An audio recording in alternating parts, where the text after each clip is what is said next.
Yung sinasabi ko nga ho, na meron silang sabi ni Takeru Miyamoto, tinignan ko yung rally nila, si Jimmy Bondoc at si Marcoleta, wala.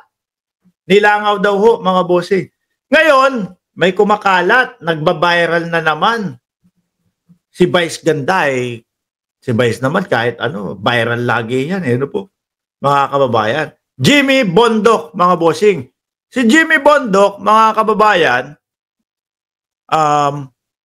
ito ba yung una? Ito.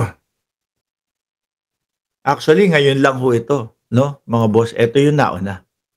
Ayan. Ayan. Medyo, kumbaga, na yata ito tumatakbo na si Jimmy Bondoc, mga bossing, no, ng senador. Sabi niya dito, mga kababayan, alam nyo, nung pumasok ako kanina dyan sa ABS, ayan, naalala ko, nung nag-aasap ako, no? O siguro, eto, kumakampanya na siya nito. Naalala ko, nung nag-aasap ako, yung ASAP, mga bossing. Ayan, di ba? Tuwing linggo, kung di ako nagkakamali, tuwing linggo, no? Nung ganoon, I have fond memory. Dahil tumutugtog si Jimmy Bondoc dyan, no? Ano ba yung kanta na? Does the moonlight shine on Paris? Ay, hindi. Paulo Santos yun. Let me be the one pala. Let me be the one to break it up. O yun, naaalala niya. And I really believe that ABS-CBN Entertainment, no, is still the best. It's the best in the world. Ang galing, mga bossing. Aba, nag-iiba ho pala ang tono. Kapag ka ho, mga kababayan, tumatakbo sa pagkasenador. Ano po? Ngayon, yung kinukwento ko, sinasabi ko sa inyo na nagba-viral na video ni Vice Ganda, mga boss, ayun. May inisa-isa niya no? Inisa-isa niya. Si Noy Bolante, ang natatandaan niya, yung pagbirit ni Noy Bolante, kung di ako nagkakamali doon sa artist na binanggit niya. Yung pangalawa, kung si Nina, yung something kung basta tungkol din sa pagkanta. Ngayon ho, mga bossing, kay Jimmy Bondoc, ang naaalala po ng mga ABS-CBN na mga crew staff, mga singer, mga artista, yung pagpapasarado po sa kanila. Ni Jimmy Bondoc. Yung kagustuhan ni Jimmy Bondoc na masarado po ang ABS-CBN. So ngayon, sabi ko, wait lang. May ganun palang issue. Isa pala siya doon sa sumisigaw ng pagpapasarado ng ABS-CBN dati. Ako naman ho, mga bossing, kung talagang may mga kasalanan, dapat lang ho, mga bossing. Kaya lang, ang nakikita natin dito, siguro gusto nilang manalo talaga, no? Kaya lang, biglang naiiba yung pananaw. Kapag kayong tumatakbo na ng senador, magaling na. Pero dati, parang ibang-iba yung sinasabi ho, mga bossing. So, pinahanap ko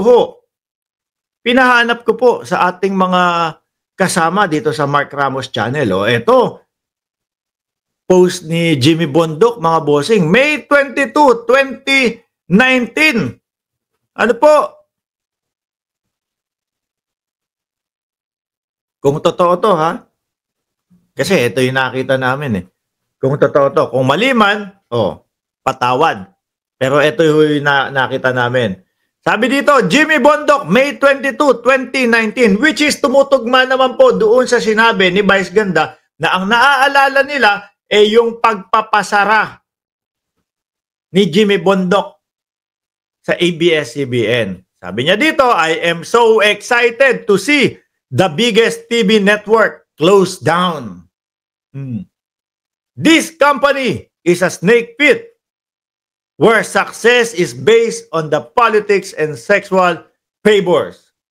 Nobody dares to talk about it because they either benefit from it or they would rather not have them as enemy.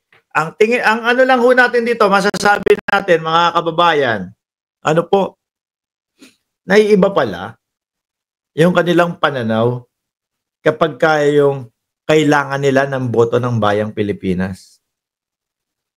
Ano po, kapag kakailangan nila yung boto ng mamamayang Pilipino, mga bossing.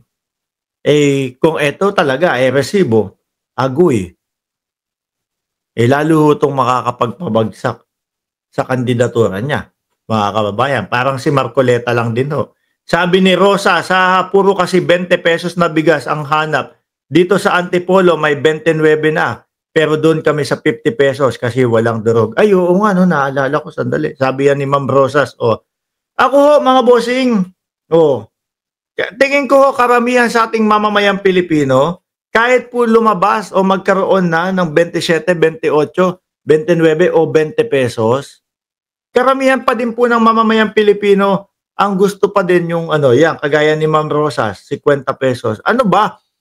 Dito sa poll natin, tinanong natin, DDS na lang ba ang naghihirap sa bansa? Ang sagot ng 68%, oo daw. Kasi sila na lang ang dahil di kayang bumili ang bigas. Sabi naman, nung 32%, hindi, kasi mayaman sila. Bakit parang nakikita kasi natin, paulit-ulit yung DDS na nasa ng 20 pesos na bigas, nasa ng 20 pesos na bigas. Di ho ba, mga kababayan? So ngayon, balik tayo dito, no? May resibo kung sakaling totoo to. Ngayon, iba na. Ito na yung sinasabi ni Jimmy Bondoc. Alam nyo, nung pumasok ako kanina, diyan sa ABS-CBN, naalala ko, nung nag-aasap ako. O siguro, dahil nandoon siya mismo sa lugar na yon, pampalubag loob. Doon sa mga trabahador doon sa mga kasamahan niya dati noon. Dati, gusto mo kami pabagsakin, tapos ngayon, ganun. Kaso may mga resibo, mga boss. Kawawa. Kawawa ho. At isa pa din ho, mga bossing, na ang tingin ko, talagang hindi mananalo si Jimmy Bondoc, mga kababayan, dahil nga po yung bahid nung apelidong Duterte sa kanya, mga kababayan. No?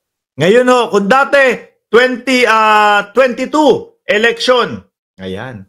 Kapag sinabing isa to sa politiko na mga kakamping o yung tinatawag natin dilawan dati, nako, sabi natin malabong manalo yan, hindi mananalo yan kasi nasa side ng mga kakamping. Ngayon wala na po sa kakamping, nalipat na po sa mga Duterte, mga kababayan. Nalipat na po sa mga Duterte. Anyway, pangilan natin yan. Pangatlo, sabi ni Manny Quiapos, ako idol, maraming utang, PBBM, solid. Ayan ang sinasabi ko sa inyo. Yung iba kasi, pati po yung mga mali nila sa buhay, isinisisi sa gobyerno.